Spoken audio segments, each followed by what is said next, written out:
Hi, and welcome once again to The Religion Show. I want to thank everybody who's been watching the show and writing in and calling and telling us how much you like it. Today we've got a very special show planned, and we're going to start off, as always, with an opening prayer. This one's an oldie but a goodie. As you know, if you've been watching the show, I practice every religion.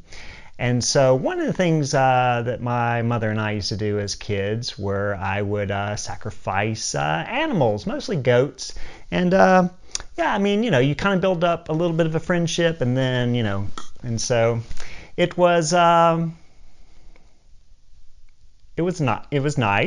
and it was part of one of the things that we did, and so we're gonna bring that back today as the opening prayer for this show. I think it's gonna go well. So can we bring in the goat right now? Okay. Oh, hi. Oh, look. How you doing, sweetheart? All right, come here. Let's see. Okay. Just a little reluctant, but that's kind of. They kind of act more reluctant than they really are, but it's okay. It's all right. She's actually a willing sacrifice. The whole premise is that they're sort of giving themselves willingly, and then in return we're gonna. It's okay. It's okay, sweetheart. Come on. It's okay, baby. It's okay. It's okay. It's all right. It's okay. It's okay. It's not as bad as it looks. It's okay. Okay. We're gonna be all right. The Religion Show. Hi everyone, welcome back to The Religion Show. I hope you enjoyed the animal sacrifice. I wore my red coat today just in case it got a little bloody, but as you can see, it didn't. I mean, it's a fairly simple procedure, and little Buttons, that's the goat's name. I'm sure she's fine, or in goat heaven, or absorbed into our bodies. Whatever the theology is, like I said, it's been a while since I've been practicing animal sacrifice, but it's kind of good to brush up on the classics every now and then. Hey, for everybody who's here, we just survived tax day, everybody. Yay! Give yourself a hand for getting through another tax day. And I thought I'd take the opportunity to talk about taxes as it relates to religion. As a lot of you know, religious institutions like churches are exempt from paying taxes, so they can buy their buildings and materials and anything else completely tax-free, which is interesting. I mean, some argue that it's a violation of separation of church and state to give these kinds of privileges to churches, and they're actually right. It is a violation. It's giving special advantages to people who do something that not everybody in America even agrees with, and so basically taxpayers are footing the bill for them to do what they want. So it is in total violation of church and state. It does give special rights to religions, and and you can see that some mega preachers, take advantage of it. They get jet airplanes and big mega churches and everything else. And so, in a way, it's kind of a sham, kind of a scam, kind of a crock, whatever you want to call it. But that's the way it currently is. And so, I hope that one day those things can change. But in the meantime, in a related story, I wanted to share something with you. The Religion Show got its tax-exempt status. Woohoo! I got my 501(c)(3). I got my 501(c)(3). Woohoo! 501(c)(3). It's the greatest thing to be. All right, everybody, let's go over to the news. Woohoo! 501(c).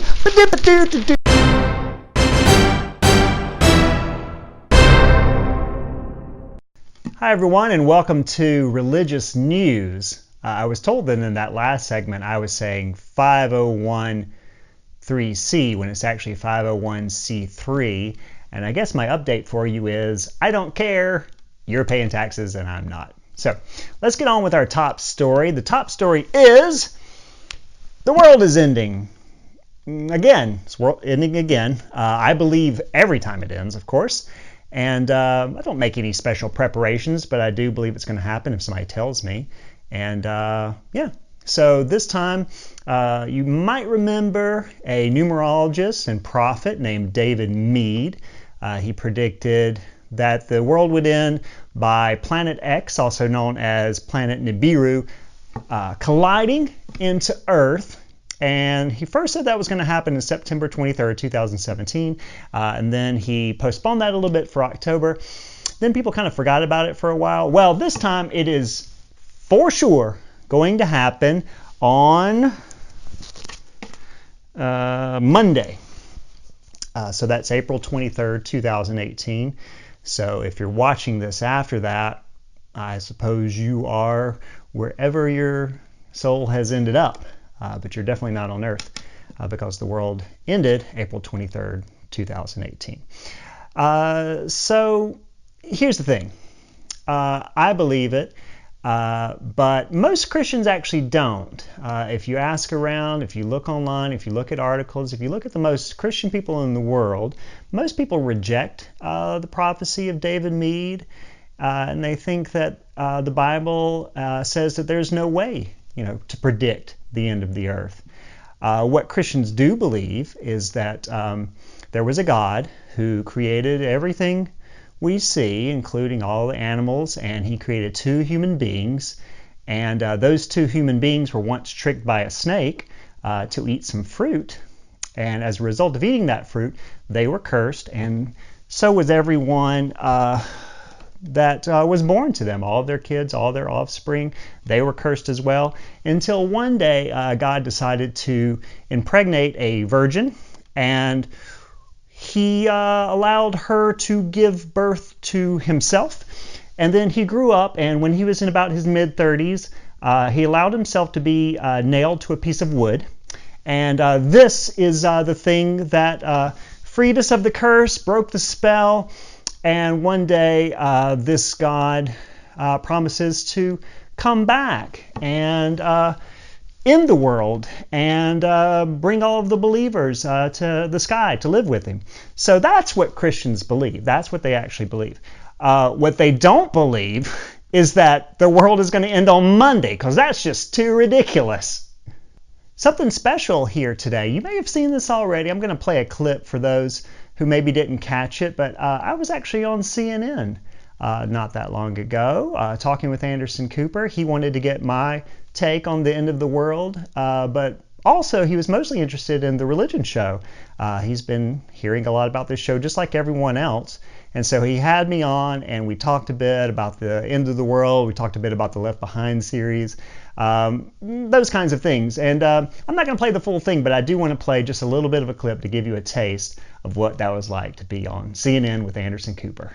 But it is interesting, the notion of end of times and the whole Left Behind series, which deals with Jesus coming back to take his people to heaven with believers and non-believers. Why do you think there's such fascination in that? And when something like this happens, people kind of turn to those thoughts?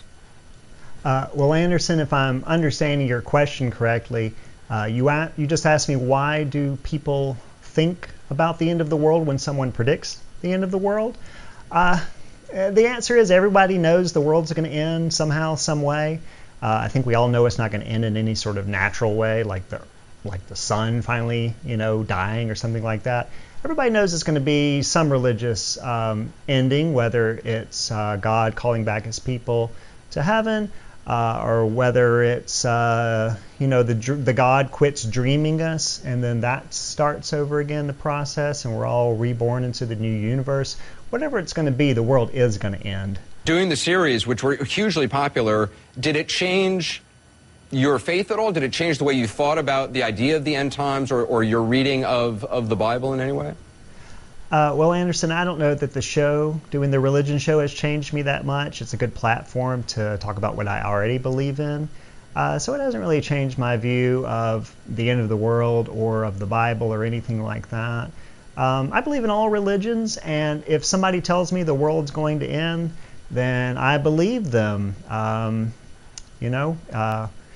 Innocent until proven guilty if you're a prophet. And so, did the world end in 2012 when Quetzalcoatl came back?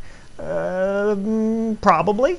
And it's, It's interesting because it seems very timely. I mean, it's very concerned about where America is right now and what you see as a problem in America. Well, Anderson, if this is what you get out of the religion show, then you've been watching way too much news.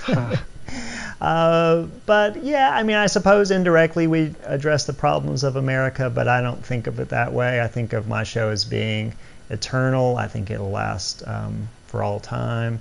I think if you watch this show in 1,000 years, it'll be just as relevant as it is now. All right, hope you guys enjoyed that. Our next story is about a woman named Elizabeth Esther. And you may have read this story about her. It's very interesting. She was a believer, and she found herself having to take some medication, some psychotropic medication. And it had an interesting, what she called a side effect on her. The side effect was atheism. I don't know if she went full-blown atheist, but she did start doubting her beliefs. She seems to have lost her faith. She's a blogger, and so you can kind of read her blogs and see how she went from a full believer to someone who started doubting the existence of God. And then she had to go off the drugs. The doctor said it was okay to go off the drugs, and then her faith came right back, just like that. She concluded that faith is a gift from God. I'm not sure if that makes sense, because if it were, then why would he withhold the gift just because you're on drugs? So I'm not really sure what the answer is. I mean, I, like her, don't like to think that just because you might alter your brain chemistry a little bit, that you would believe or not believe in God, and that it has to do with kind of things beyond our control. So what I did was I did my own experiment. And so I put together like a little video blog, actually, of my days trying this experiment. I took some psychotropic medication myself, not prescribed or anything, so whatever, that's our little secret. But yeah, you can see what happened and see what kind of conclusions I drew from it. So here's that piece. Hello, video blog watchers. This is day one. It's exciting. I'm on the drugs.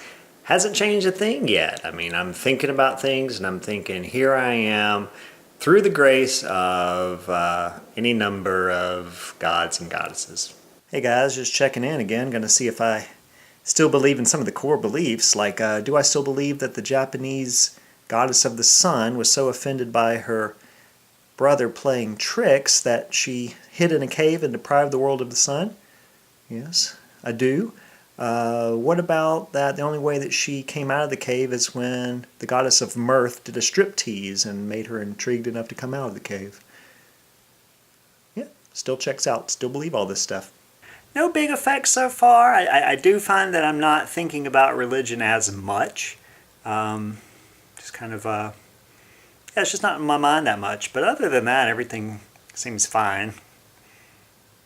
Just woke up, but I thought I'd do a video blog. I was having these kind of weird thoughts at night, like if everything comes from something and we all come from God, then where does God come from? I'm supposed to practice every religion, and some religions directly conflict with each other. And you know, if one says that I'm going to heaven and one says I get reincarnated, I don't really know how that works exactly. And I guess feels like I never really thought this out. I don't know. I don't know, Cindy. That's the point. The point is that I don't know. You dig me, right? I don't know. That's the point. I'm still going to do the show. I'll do the show. I'm just saying I don't know if it's going to be the same. I don't know if I'm going to be the same. I don't know what's happening to me. I'm a little bit I'm a little bit freaked out. I don't know. I'm me. I am me. But I'm a little. I don't know. I mean, what's the point, really? What's the point of even doing this show? What's the point of anything? It's all just a bundle of nerves and meat and tubes that... Wow. Right? Oh my gosh. Look, I mean, I'm on page 109 and it says, ergo, God does not exist. Like, yeah, duh. Just looking on, Reddit here and the atheist subreddit. I mean, this stuff is, I should have found these guys a long time ago. This was Ken Ham, the Vatican, this guy thing. I mean, hey guys, how you doing? It's been a few days. Got kind of caught up in this whole thing, but I'm doing pretty good now. I'm actually feeling great. I don't think about God a lot. I don't think about religion. I don't think about atheism. I don't go to the internet anymore. I'm just kind of having a life. It's pretty nice. So, maybe I'll still do the show. It might take some different form. Cindy's a little worried, but I think we'll all be okay. So yeah, I mean, if nothing else happens, consider this sayonara from your old pal who's really just feeling good right now. I think the drugs have really worked. So, all right, love you guys. Hey everybody. I'm off the drugs now. So I'm completely done with that whole ordeal. And I'm interested to review this video blog to see, kind of the results of that whole shebang. But yeah, I'm feeling pretty great now, and definitely believing again. I don't really know what conclusions I draw, to be honest with you. I try not to think about it too much. I mean, who has time for that when you're practicing every religion? I think my ultimate conclusion is be who you are. Practice what you practice. Don't change much about what you grew up with. If your mama raised you one way, stick with it. It'll probably work. So whether you're a Christian, Muslim, Hindu, or like me, everything, I think you should be happy with that and don't do any soul searching, because that's all whatever. All right. Hope you enjoyed that piece. As you can see, I'm, perfectly back to normal. I'm the old me that everybody has grown to love. So that's the news. So before I leave the news, I want to make sure you give everyone the final piece of news, which is to tell all your friends to watch the religion show before Monday, because if they don't, they won't get a chance to see it. All right, we're going to go to a commercial break. We've got a brand new sponsor called Kosher Switch. Excuse me, ma'am. Hi, I need a big favor. My bedroom, the lights are on, so I was wondering if maybe you could come up to my bedroom and... Are you crazy? I ain't coming up to your bedroom. Yeah, but the lights are on. During one Shabbat, when the timer, the ubiquitous Shabbos clock, prematurely decided that dinner was over, I sat in the dark and thought, it's the 21st century. There's got to be a better way. Before Shabbat, simply slide the mode selection switch to Sabbath mode. I'm so sorry, Tzaddik. I forgot to turn off your lights before Shabbos. But, come, let's play the switch game. Ready? When the red status light is about to change back to green, a single internal light pulse may be emitted, subject to a random degree of uncertainty.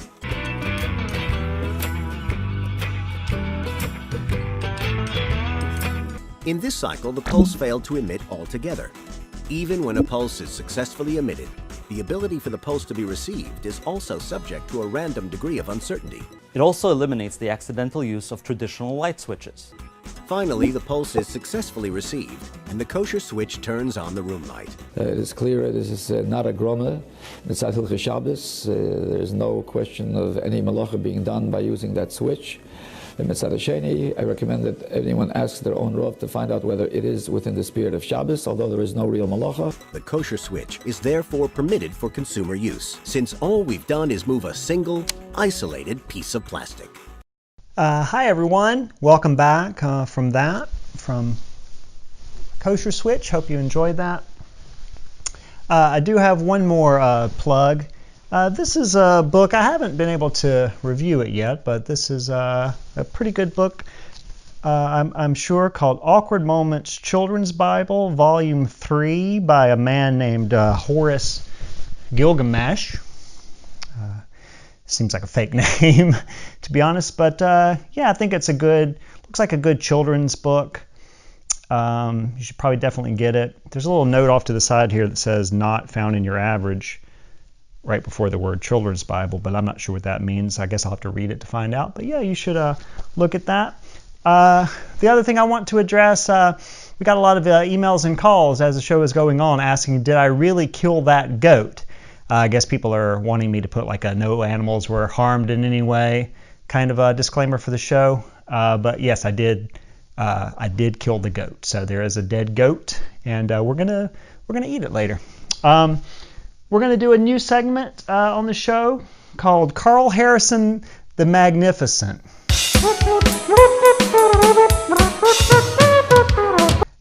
So I am Carl Harrison. What? How are we doing this?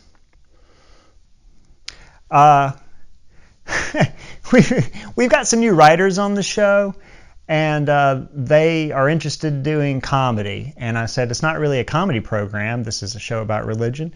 But they thought that we could have some jokes and have some fun, some like religious-based jokes. And so I said, okay, that's cool. We can do that. So I'm doing a character called Carl Harrison the Magnificent. And I'm not sure that Carl Harrison is a good name for like a... He's supposed to be like a soothsayer, fortune teller character. Shouldn't I have like a big headdress or a cape or something? Yeah. Okay, well, I'm just going to do this as me, but they've given me all these cards and things, and apparently these are hermetically sealed. So like I put these up to my forehead and I try to I give you the answer and then I open it up and read the question. No one's ever tried this on television before, but we're going to do it today. And yeah, it's supposed to be jokes, right? Okay, so I said I was willing to give it a shot. The goat sacrifice thing was kind of a compromise. I said I want to do goat sacrifice. Cindy said no, right? Yeah? She said no, and I insisted. And long story short, I got to do the goat sacrifice if I didn't do any other prayers for the rest of the show, and if I threw in this comedy bit that they wanted to try. So let's try it. So again, I am Carl Harrison, the Magnificent. Woo-hoo-hoo! And I can tell the future or the present or whatever it is I'm telling. So let me hold this one up to my head. E-meter. E-meter. So this is like the Scientology joke, I guess, because the E-meter. Okay. Just do, okay. E-meter. What is the online dating site for Scientologists? E-meter. The next one, okay, so I'll hold it to my head. The Prophet. The Prophet. Okay, so these are religious based. So the Prophet. Name the one thing Facebook actually cares about.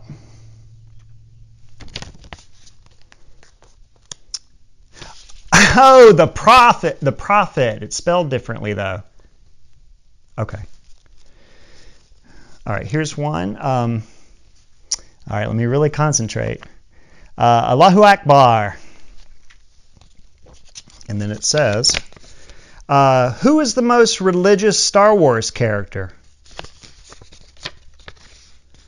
This,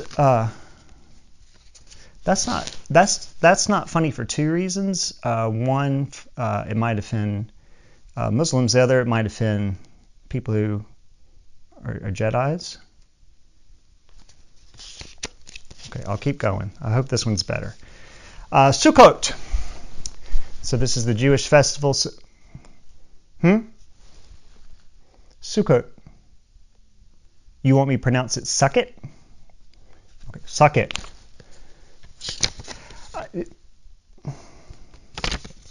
I'm not going to say this. I'm not.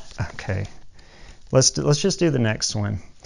Oh God, you devil. Oh God, you devil. And the question is, what is the 1984 film starring George Burns in a dual role as both God and the devil? That's not even that's just information. How many of these are there? What? I can't be and the book? See, like, okay. I'm gonna let, okay, this one says, oh, okay, hold it to my head. What is it again? Oh, the lion, the rich, and the wardrobe. The lying, the rich, and the wardrobe. Shouldn't it be ward-driven? Okay, the lion, the rich, and the wardrobe. Describe the GOP. Okay, can we at least get a good plant? This is dead, or a crystal ball, or okay. We're gonna go on to whatever's next.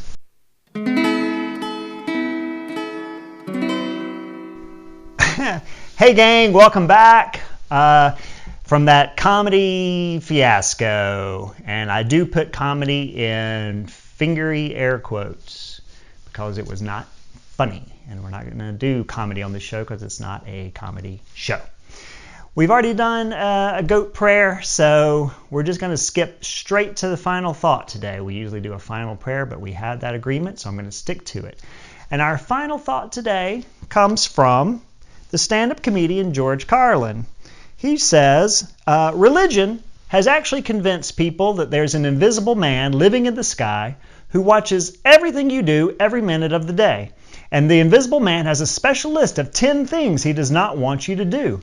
And if you do any of these 10 things, he has a special place full of fire and smoke and burning and torture and anguish where he will send you to live and suffer and burn and choke and scream and cry forever and ever till the end of time. But he loves you.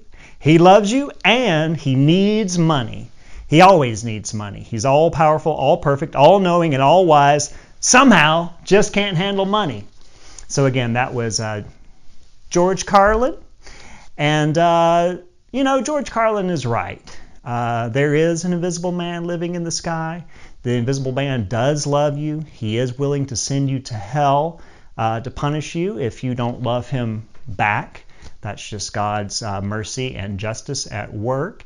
And he also does need money. And so send your money to any church, mosque, temple, any kind of religious organization. It's tax-free, not for you, but for them. So they'll get your money and won't have to report any of it to the IRS. And so, I want to say one more thing about that final thought. That I'm glad for people like George Carlin, who, kind of the old-fashioned comedians who were not afraid to express their religious beliefs on stage and talk about God and talk about hell, and even encourage you to give money to the religious organization of your choice. These days, if you watch stand-up comedians, they don't really seem to care about God, or they seem afraid to express their beliefs.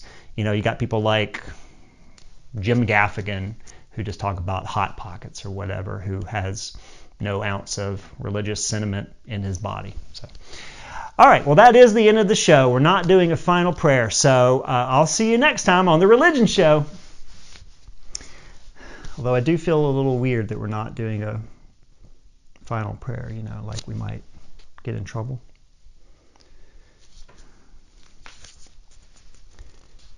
Our Father who art in heaven, hallowed be thy name. I believe in everything. I believe in